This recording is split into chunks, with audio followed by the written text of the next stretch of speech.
So, to get us started, I'm going to welcome to the floor Melanie Crowley, who's going to chair this panel. And Melanie is the partner and head of employment law at Mason Hayes Curran.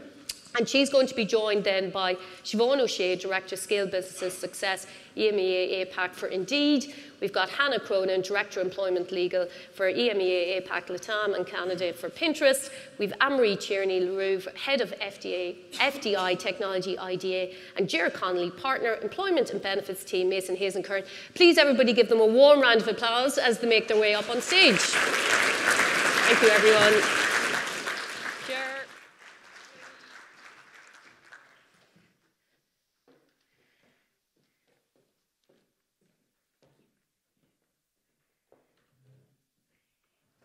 Anya, thank you for that inspiring call to action. I am going to be a sower, not a harvester from now on. Thank you. It feels like yesterday, but it wasn't yesterday, and that shows my age, but it feels like yesterday I was driving up and down these roads in a blue triangular 1987 Ford Fiesta.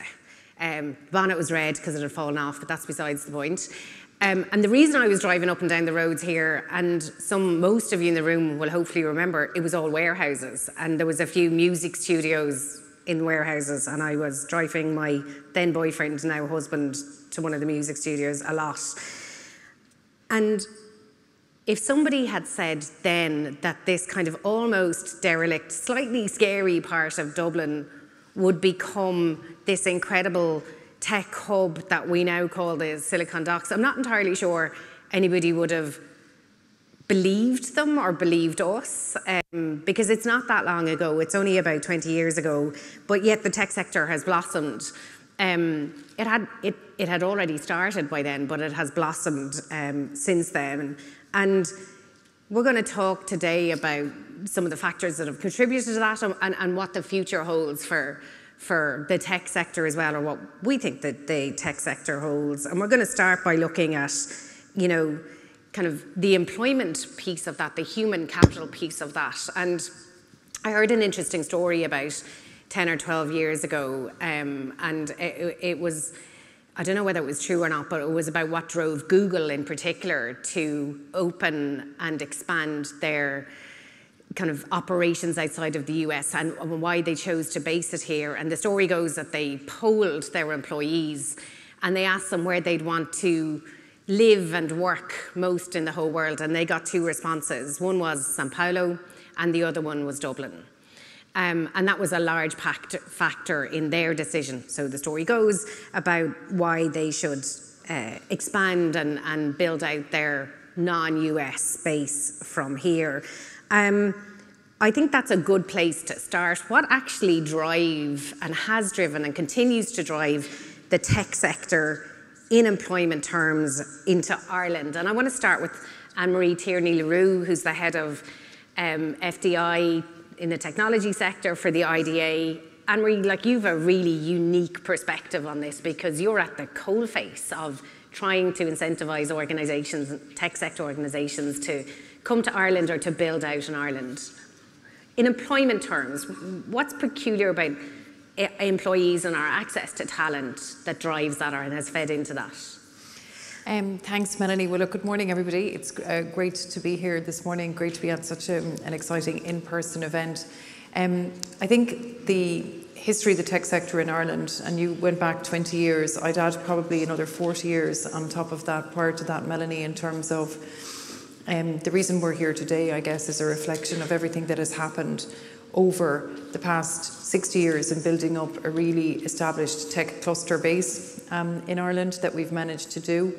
And, mini history lesson for a moment, if you go back to the very first big multinationals that came to Ireland from the States, from Analog Devices in 1976 to Intel arriving in 1989, these were really watershed moments in the development of the technology sector in Ireland. And every decade since, IDA was 70 years old a couple of years ago, every decade in Ireland has marked and had been aligned with a different technological development in terms of the economic development of the state. So in the beginning, it was manufacturing, now it's services. And in a services environment, everything is about talent. So the very essence and nature of why we're here today and the subject matter of the conference is, what is it about talent that marks Ireland as particularly unique? From an IDA perspective and the role that I do, which is positioning Ireland for new investment from the technology sector and working with their existing base that are already here. And just for a few statistics for the audience, there's over 300 technology companies in Ireland employing 116,000 people, and there's 300,000 in the total FDI base of employees in total. So the tech sector, as Oisín said, is absolutely kernel to the economic success of the country. From a talent perspective, we see and call out a few things. Obviously, our membership of the EU, we're here, we speak English, culturally aligned with the United States, but the attractiveness of people to come to Ireland, the poll that you discussed earlier on Google is very interesting, really sets out Ireland in the European context as being very, very unique. And we play that card in IDA entirely to our advantage. And we do that every day, and that makes our job easier. Admittedly, there has been some more challenges in recent times. We'll come on to talk about those later in the discussion. But certainly, it's the availability of existing talent. If you look at all of the announcements that IDA has had over the last 2 years, we're able to find the talent. It might be challenging in some areas. There's no unemployed software engineers in great quantity. We're able to attract the best brand names because they want to join an existing ecosystem. So it's attractive from a company perspective because they want to be here in the heart of Europe with their peers, but they also want to attract the best in terms of a skilled base of people. So the combination of having the ecosystem, the supports, obviously the support of the Irish government through IDEA Ireland, and the ability to find and recruit people makes it an attractive play for us in terms of positioning Ireland. And we've done it very well.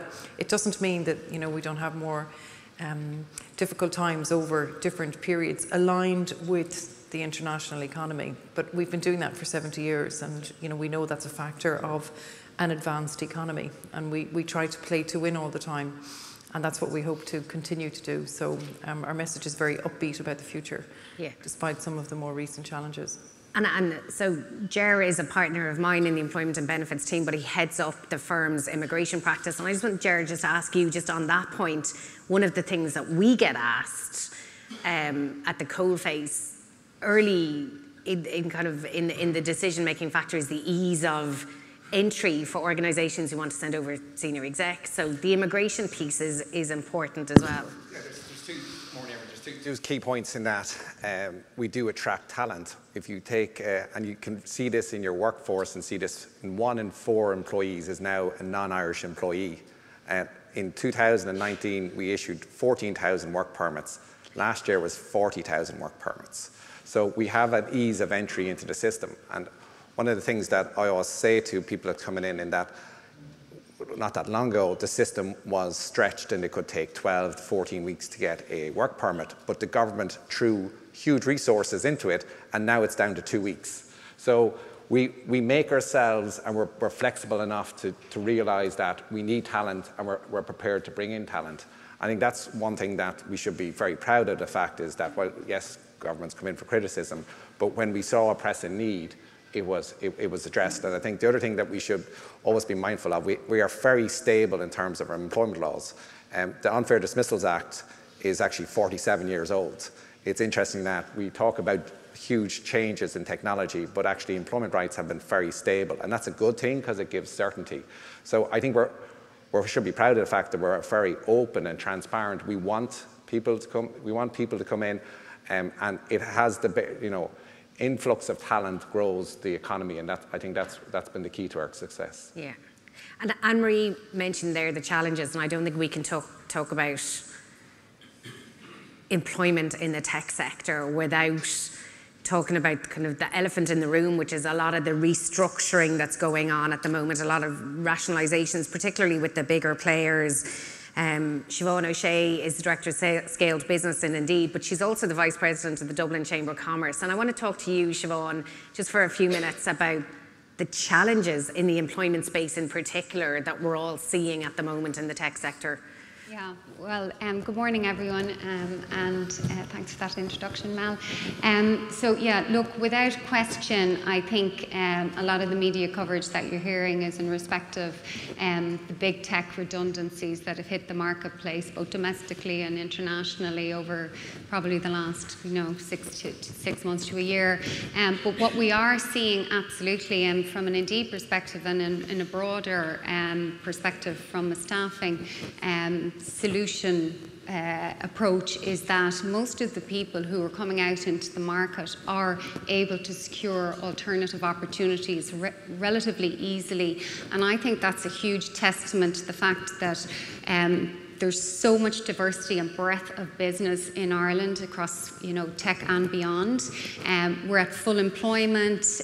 We have 2.6 million people out at work, which is a record in the history of our state. So there's a huge amount to be positive about. And we've seen through our think tank in Indeed, our hiring lab, that some of our research demonstrates that job postings on our site are actually up 67% over the last year from pre-pandemic levels. So that's an incredibly positive reflection, I think, of our labour market. And then equally what we're seeing through our wage tracker data is that you're seeing that starting to regulate as well, and it's come down and it's kind of stabilised at about 4.4% year on year. So, without question, I think there is, it's a period of retrenchment for the tech world. But I think positively, I think it's just, a minor blip as opposed to a massive crisis. It's Wednesday morning, and 3 times this week already, organisations have said to me, yeah, we're scaling up and we're coming into the Irish market because actually there's an availability of talent now that there wasn't 6 months ago. So it's the every cloud. And there's some good news stories, Anne-Marie, from the FDI's perspective as well, around fintech and... Yeah, absolutely. And I think it's important in periods of challenge to reflect on those. If you look across the FDI base and sectors that are growing, we have a really dynamic medical technologies environment in Ireland. Life sciences is home to many global companies. So in a mature economy like Ireland, there's always opportunities, even when challenges kind of arise. And I think we've some really impressive announcements over the last 12 months that give light to companies that are investing. Companies in the technology space are investing in digital transformation, area of growth in AI, in cybersecurity. We've a really dynamic SaaS space that are growing. So actually, it's always in periods of change where companies have to really dig deep, and we do that within IDA to try to find new development areas of opportunity that are aligned with corporate goals. And corporate goals at the moment are aligned specifically in the tech sector around the global digital transformation agenda and what that can bring, and secondly, sustainability. So despite the challenges and the international headwinds, we're continuing to work with companies here and companies that aren't in Ireland yet. So we're always in IDA out trying to find the next Meta, the next Google. And that's what we do on a day-to-day basis. And actually, it's in more difficult times where you have to dig deep and actually engage with companies to really find out what their pain points are, to try to understand how Ireland might be a solution to their problems. And that's where we really come to the fore. And that's where, in IDA, we really rely on our stakeholders in the broader ecosystem, including the professional services firms, the academic institutions, Enterprise Ireland, other key stakeholders, to help us in positioning Ireland when times are more challenging. But it certainly looked to reflect on more recent developments. The percentages of impact in terms of Ireland have been small. The Minister for Enterprise, Simon Coveney, was in the US, as you will all have seen, I'm sure, in the papers recently. He met with 14 companies that employ 24,000 people here. And many of those have continued to make investments despite the readjustment that we saw and have seen over the last number of weeks. So we remain confident of these companies' commitment to Ireland and to working with them to find future growth areas and opportunities. It's interesting, in the conversations we've had in preparing for this, I think we've all been agreed, and the market generally is agreed, is that there is this right sizing going on, which is uncomfortable in the employment space in the tech sector, which is uncomfortable, but you know, maybe inevitable as well, given the growth trajectory and the scale of growth and the speed of growth in the sector in particular. I want to turn to you, Hannah. So Hannah's the head of employment law for everywhere outside of the US, from what I can see, for Pinterest. You're also somebody who's relocated yourself personally, but I want to talk to you about kind of the lived experience now for employees in the tech sector. What's going on for them? What are you seeing? What are the trends? Yeah, thanks, Mel, and nice to meet everyone. Thanks for having me here today. Yeah, just to pick up firstly, I guess, on your point about the global scope and points made there by Anne-Marie about the sort of commitment to Dublin as a city of growth. You know, the first observation I'd make kind of before moving on to sort of the lived experience is, you know, even in this right sizing that Mel refers to, Dublin is seen as a place where Pinterest retains headcount. So there's a lot of focus on having roles with international scope, my role and others, based in Dublin, but then covering sort of a broad range of regions. And I think that we're going to see more of that, you know, as businesses sort of right size and sort of look at their staffing and their headcount. So I think that's an interesting observation, that there's still a good news story there for Dublin as these companies, tech companies, go through turbulent times. In terms of sort of the lived experience, you know, as Mel mentioned there, you know, I myself moved from London. I was working at Salesforce in London and came across work in Dublin and then moved to Pinterest. And what I'm seeing is a great range of roles that are focusing on Dublin as the key hiring city, with perhaps London as the secondary option. So that was brilliant for me in sort of my move across, because there was a lot of opportunity for me to look at roles that would have been available to me in London, but actually the companies were preferring to hire in Dublin. So I thought it was a really interesting observation as I moved across. And so I think in terms of moving, someone who's moved into the city or moved just outside and live in Dundalk actually, there's a lot of opportunity in tech. There's, to Gare's point, there's also that stability around the employment laws, which you're perhaps not seeing in the UK, with the changes coming in as a result of Brexit, which is meaning that, you know, there's a lot to offer here.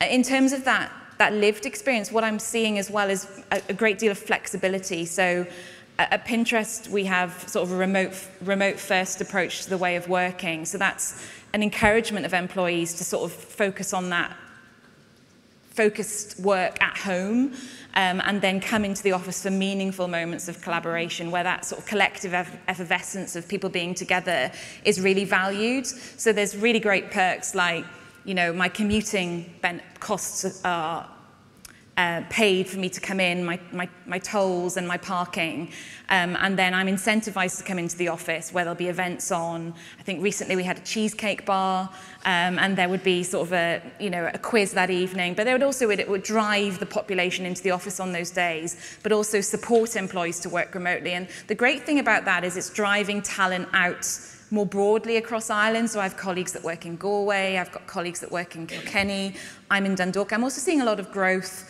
in the tech sector in Dundalk. We've got Creative Spark open recently. There's remote office space and creative space in local cities. And I think the open-mindedness of tech organisations to support that remote work and enable employees to do that, but also come into the city, is creating a lot of growth for Dublin as well.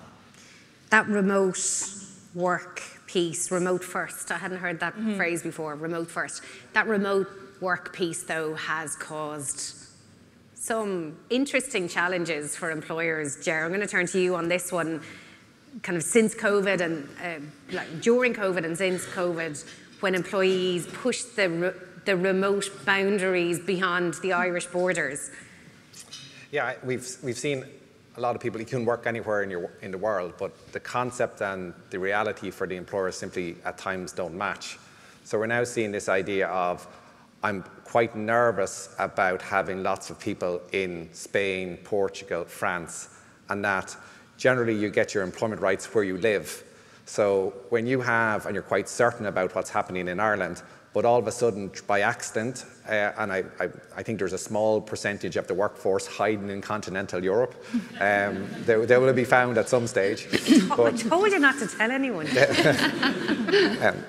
But what we will see, And what we have begin to see the start of it is that the idea of working abroad or working anywhere was good, but I'd like you to come back, please, because I'm very unsure of how taxation is working. Who is being correctly paid? Are you paying the French taxman, the Irish taxman? Social security rights are much more expensive, for example, in Spain and in Portugal. Are you paying the right contributions? So I think what we're going to see is maybe a slight retraction, because if you take a step back, in remote working terms, we jumped forward maybe 10 to 15 years in the space of about a month. So, and the idea of, yes, it's great, and for family reasons, we're very happy for people to go abroad, but I think it's certainly it's certainly being looked at, and I think we hear this quite a lot now. I'm not going to pay so-and-so an Irish salary in Portugal or Spain and things like that. So I think what we're going to see, particularly when tech companies, and that's, by the way, any company that's looking at its salary structure, its taxation structure, they're going to look at, they're going to look much more closely at the idea of, if you want to call it, the freedom of where you work and the consequences that brings for the employer. My colleague Lucy is sitting down there. She got a call last week from a client who said, we've just discovered we have somebody for the last 3 or 4 years in Slovakia, somebody in Austria, somebody in Italy, and somebody in Spain. We've never paid any tax for them over there. We've no local contracts with them. We didn't even know they were there. And that opens just such a host of permanent establishment and tax and social security and employment law risks, and that one hasn't been resolved yet. That's a work in progress, Lucy, am I right? Last year, the big issue for organisations across the tech, across I think every sector, certainly professional services as well as in the tech sector, was retention. We were all talking about retention. How do we keep people happy? How do we keep them? Not as much an issue this year, Siobhan. Yeah, it's Anya alluded to that term that was dominating the headlines, the Great Resignation, which had captured everyone's imaginations because all the indicators were predicting that there was going to be this mass movement of talent, and that over 40% of employees were looking to find a new opportunity. But I think in the context then of the global uncertainty and the challenges that emerged in 2022, that I think it took, a pivot basically, and people were a lot more focused on job security than they may have been previously. And we saw that actually through a survey we did at Indeed of 3,000 job seekers, and actually the top 4 things that are priorities for them in 2023 are firstly salary, secondly benefits, thirdly, much to my own surprise, and I know I was telling Mel this earlier and she was surprised too, is job security, and then 4th, flexible working solutions. So that's a big shift in a year. And that was a big survey, Siobhan. Yeah. 3,000 people is very significant. Yeah, it was very interesting to see it, because I think for so long we've been hearing that actually it's all about flexible working. Now, definitely getting skills is another huge challenge that remains unabated within niche and specialist areas. So you'll even see some of the headlines on the papers today are around, I suppose, the increase still in salaries that are available for certain roles out there. But I think it very much is hinging on if you have a unique skill set across the board. I think it's more tempered. And we are seeing people, I suppose, people are more nervous because of the climate that we have, just navigated, maybe than they might have been previously. But that said, still great opportunities for people. Look, as I said, job postings are at all-time high on Indeed, and that's not just in the tech world as well. I think that's across all sectors, and I think we're very fortunate to have, sectors like, pharma and healthcare and and financial services, etc., that are incredibly robust, that help us make sure that even in a situation where talent maybe having, you know, to face a layoff situation where there are opportunities to pick up new opportunities across multiple sectors.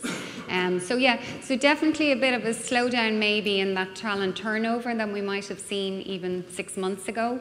But I think still a lot of optimism. All the economic forecasts that have been released over the last couple of weeks, even just as recently as IBEC's report out in the last week, are very encouraging, you know, in terms of consumer confidence and improvement predictions and everything. So I think that bodes well for the Irish labour market. And Hannah, is that what you're seeing in Pinterest? That kind of less concern about retention, more concern about security, flexibility, pay? Yeah, I think that's right. I think things have moved very quickly. I think when there was the sort of big return to the office, there was a big focus on retention and a concern internally about having the most attractive sort of policies and practices around flexible working. So we had, to Jer's point, we had a 90-day work from anywhere policy, which was driven, you know, to enable employees to kind of work anywhere within the region, you know, Spain, Portugal, whatever, from Ireland. And that was also because we had a lot of tech talent in tech incubators, you know, graduates that had sort of lived through the pandemic in Dublin on their own and missed their family and, you know, couldn't go back to Galway, couldn't go back to Kilkenny. And there was a desire to kind of enable those people to have more time at home, but also to have the benefit of working in Dublin. So there was a big drive at that time, and that was only a year ago when I joined Pinterest, to look at that and make sure that, you know, we're benchmarking correctly against other tech organisations. I think now there's definitely a shift in mindset. I think there's a keenness internally of employees to look at their scope of their role, to pivot, to make them, to consider different opportunities for growth and development, to lean into other sectors, try, you know, reorgs within sales and employees being willing to shift industry focus.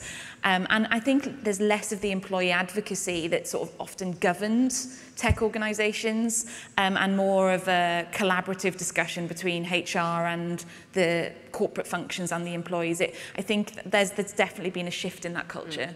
Are you saying the same thing, Anne-Marie? Is it the conversation shift? I think there is a kind of a conversation reshift, and there's nothing like the threat of global recession and or having impacts in Ireland that makes people rethink. We've seen this over many decades in Ireland, and IBEC had really positive news this week in terms of the predictions for the Irish economy and the forecasts that everybody listens to very, very carefully. I think that across, for example, the multinational base, where the language and the narrative has changed from the themes that Siobhan talked about in terms of absolute total flexibility first. I think people are really reflecting in more challenging times on their current roles from an employee perspective. And then employers in turn are looking at cross-transferability of skills. So, and I think that's really important. So as there may be some job reductions within companies, then they're looking at cross-transferability, which is really possible in the technology sector, particularly in areas of AI, to other industry sectors, like you mentioned earlier, Melanie, about financial services. So I think that's kind of important, but I think it's important not to over-conflate it either. But I think if you look at every 3 months over the last year, there's been a new thing. You know, a year ago it was the Great Resignation, and now fast forward to today, and it's, you know, people are concerned about job security and looking out into the future. So I think we need to all kind of remain appraised of what's happening internationally and how this is kind of impacting from an Ireland perspective. I think on a really positive note though, despite the last year, the Great Resignation, to where we are now, there are great opportunities there in the technology sector. I spent yesterday, did an hour looking at open recs across the technology base. You know, if you look at any job portal or external site that can help in relation to this. Like, we know that there are available jobs that are there in the technology sector, and many of them are based throughout Ireland. So hiring as either Dublin companies, but you could be based in any location in Ireland. So taking on board Jer's comments about the leaving Ireland, from an idea perspective, we need the economic advantage always to happen in the country. But I was talking to a company recently who'd hired a data scientist that lived on Achill Island. So, you know, the opportunities are there. And if the roles are there and you could find the right people, well, if they live in Dublin 4 or Achill Island, I mean, it's still a job of value from an Ireland perspective. So I think that's really important. I saw an advertisement yesterday actually for Bitpanda. They were looking for a lawyer, but it said the position can be based in Austria, where I think their headquarters is, the UK, Ireland, Spain. Like it was you can go wherever you want. Ger, 30 employment lawyers in the team in Mason Hayes. We always figure we're a fairly good measure of what's going on in the market. I think it's kind of resetting a little bit. I think maybe companies expanded extremely quickly, but and you've seen companies double in size. So I think it's, you know, a 10% reduction. You don't want to see anyone lose their job, but a lot of them have good core businesses. In fact, you know, you see, I don't think, yes, liquidations are slightly up, but it's not a huge catastrophe. And I think sometimes you have to regress to progress, and I think that's where we are. But sometimes we see things a little bit earlier because clients come to us earlier about their plans. I see this as really a Q1, Q2 kind of quiet period, and then towards the latter part of the year, things become a lot better and pick up quite quickly. I want to leave a couple of minutes for questions. So just kind of final roundup. What is next for employers in the tech sector? And I want to start with you, Siobhan. What's coming down the tracks in employment terms? Yeah, well, I think first and foremost, I think all employers in the tech sector and in every sector are really looking at this whole piece around their EVP or their people value proposition and making sure that they have everything in place to be able to hold on to that really invaluable talent that they have right now, particularly in cases where maybe in big tech there's a number of hiring freezes and that type of thing. So more than ever, it's really critical if you're not in a position to backfill roles that you need to be able to hold on to that talent. And understanding and really listening to what matters most to your people. You know, for some people, what, you know, comes out in surveys as being really critical, like learning and development, may be unimportant to somebody else. So I think it's recognising that in your overall offering, and what are what is your unique proposition? I think as an employer is more critical than ever. And I think as we see kind of the floodgates opening up again later this year and into 2024, I think even within big tech, it's going to be that piece about differentiating yourself from your competitors. You know, and I think all those things we've mentioned around flexibility, benefits, etc., are going to become more critical than ever. Anne-Marie, didn't tell you I was going to ask you this, but you were at a STEM event yesterday. Do you see that as being a big issue for the tech sector? Are we starting to tackle it? Yeah, I think we've made great progress. Yeah.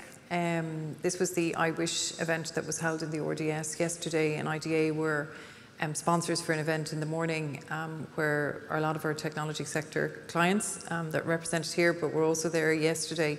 And the purpose of that I Wish Foundation is the promotion of STEM, particularly for secondary level students, girls. So yesterday 3,000 girls from across the country were transported by, I nearly said plane, but this is Ireland, no, by train, from Kerry, Cork and all different parts of the country, and arrived in the RDS. And you know, if you're female and you're 15 and you're trying to look out to your future, you know, to actually hear the empowered speeches that I heard yesterday from really dynamic female leaders who are operating global technology companies to take the risk. You know, I do think we have a lot done in Ireland, but I think we really need to do more.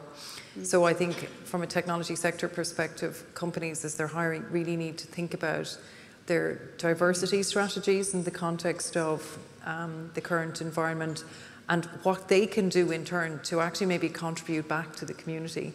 By the community, I mean not just where they're located, but the wider technology ecosystem in Ireland. And it's because of the efforts of individuals and volunteers and people that these initiatives can grow. So actually, I suppose one thought I would leave you with is to actually get more integrated into your ecosystem during these more challenging times, be it your skill nets, the technology clusters across the country, to think deep about research and development, and to engage with the technological universities, the universities, and your peer companies across the country, because there's great strength in numbers, and we see, and thankfully we can actually do these kind of events again, that nothing beats the one-to-one contact and creating linkages. And I think that all of that really helps, but I do think we need to do more, and we need to encourage the technology companies to take on more graduate placements, more opportunities for girls in particular that are linked around STEM, to go into the secondary schools, to sponsor initiatives and events. There's a lot more that can be done. Well, and well done to the IDA for driving it and investing it, because it's an investment in the ecosystem and in the community, but it's also an investment in the future and future talent. Your perspective, Hannah, Pinterest perspective on, you know, what's next for employees? Yeah, I think there's two things. Yeah, two things I'd pick up on. I think from an employer perspective, picking up on the sort of growth of female talent within the tech sector, looking at gender pay reporting, coming in across Ireland and sort of developing positively and building leadership roles in tech and sales for female employees in Ireland. I think that's a great growth opportunity for the tech industry. And I think from an employee workforce perspective, it's employees sort of knowing that Dublin is a sort of valued hub for growth for tech organisations, and you know, to build their skill set and to lean in whilst organisations are asking them to perhaps do more with less and leaner teams. There is an opportunity for career development there and growth, which will stand those individuals in good stead going forward. Yeah. So I think that would be my perspective. Anything you want to add, Ger?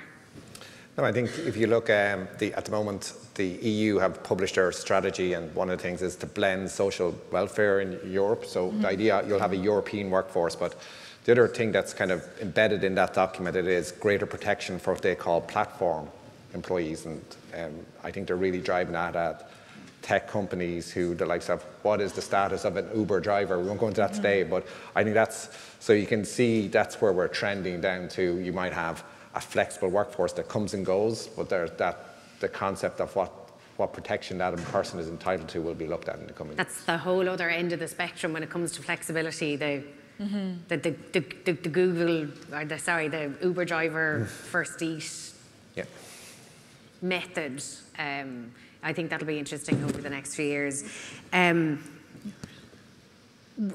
Anya said it earlier on, there's an opportunity to submit questions through the system there. We have time, I think, probably for one, maybe two, but I'm just going to go to the first one here. And this is interesting for me, actually, because Ger and I did some training this week, and one of the things that was explained to us was the difference in the generations. What are we? X-gen. X. I think. And then there's the millennials. And I'm a millennium anyway. but it was actually interesting to understand how we have to adapt our leadership styles to manage the different generations. And of course, you think you know these things, and somebody calls it out. Oh, yeah, actually, there's a whole lot of sense in that. I say that because it's kind of interesting in the terms of the next question. What are the tech firms doing to remain attractive for employees? Because there is a little bit of flux. There is a little bit of concern about security. The tech sector has been better in dealing with the generational piece than most of the other sectors that I can see. That's a personal view. But like, Siobhan, what are the tech, I mean, you're really at the forefront with Indeed. What are you seeing in terms of remaining attractive and still trying to recruit somebody? Because I could take my skill set and go and work in the financial services sector. That's you know, a lot easier. Yeah, it's a really good question, and it's just really interesting when you're saying about the generations, because the prediction is that between the millennials and the Gen Z, that they're going to account for nearly 75% of the overall workforce within like a 2-year period.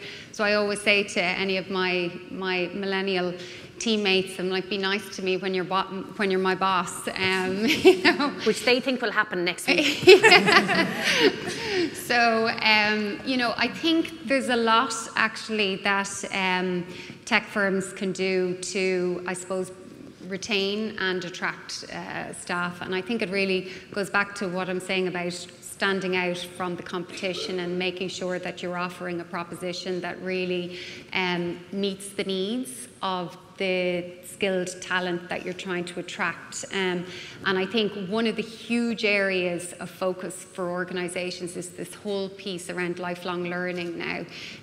That we're in the fourth industrial revolution, changes never happen so fast, and we constantly have to be upskilling and reskilling. So I think one of the big areas that I see firms who are really cutting edge and leading from the forefront are really looking at how they develop people.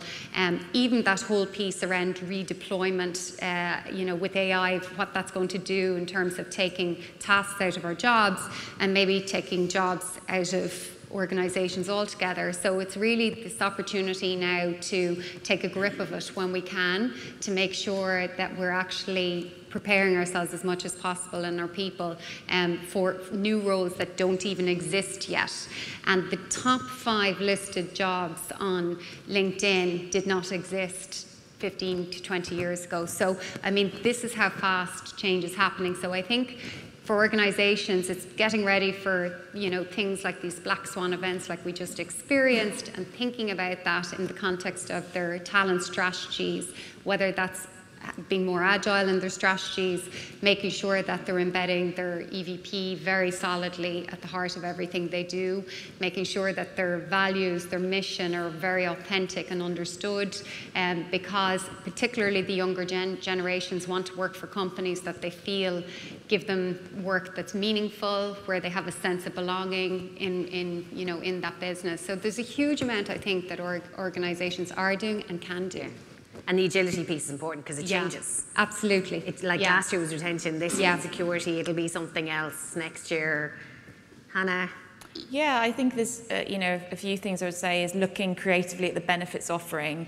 So, one thing we're exploring is sort of different ways of structuring benefits plans. So, different generations can opt to take more cash or perhaps more equity, or focus more on family benefits, so that the benefits plan is sort of more stratified in terms of the options. The other sort of things I'd say is, sadly, we're seeing a lot of layoffs in the industry at the moment, and looking at how employees are treated on the way out. So, that they're treated sort of with structure, dignity, opportunity to move forward in their career, and the doors open for them to come back. So kind of building an alumni network so employees feel, an affinity with an organisation when they move on, and also that, they're given transparent messaging around that exit and treated well and fairly in comparison with the industry, which means that, there is an opportunity for that talent to return, which I think is a good point as well. And certainly that's been our experience in dealing with restructurings. Any final words? Anne-Marie? I think flexibility is really remains key, whether it's for remote or in person. I think this is where you've got companies that are positioning similar jobs. I think if people have to make a decision, and again, depending on which generation they belong to, the elements of flexibility might become a key decision factor for somebody that's thinking about taking a job in a tech sector. So I think the messaging around the flexibility is really important, and hearing, if you're, depending on where you're at in your own life stage, that might be interpreted differently, could either influence a very senior person in making a decision not to move or to move to a different sector, or somebody to decide actually, they actually sound like they've a more attractive package, so I might go there, and actually it mightn't be based on anything at all. So I think just the messaging around that flexibility, and by flexibility I don't just mean remote. I think that's really important, back to the essence of the company and their core values. People are really much more interested in how companies say they're going to do, and that's really important. Exactly. And I think that's different. And Ger, we're in that odd space where we're advising on rationalisations and restructurings, but also advising on incentive schemes, and because the market's so odd. Anything you want to add about remaining? It's interesting. Like tech companies will lead the way on how benefits get structured, because they've been always the most flexible. So you will see it seep into even law firms will become more. Life-work balance will become even more key for staff retention and just for growing. I can't wait. Megan, have we poll results to put up? Hopefully, just before we Retaining. So, number one HR issue facing your company in the coming 12 months, retaining talent. So it is still an issue. Yeah, that is interesting. Recruiting, because and that's that weird space that we're in where we have this rationalisation and recruitment going on at the same time. Remote working and redundancies. I'm heartened by the fact that redundancies are down the bottom. We've gone a little bit over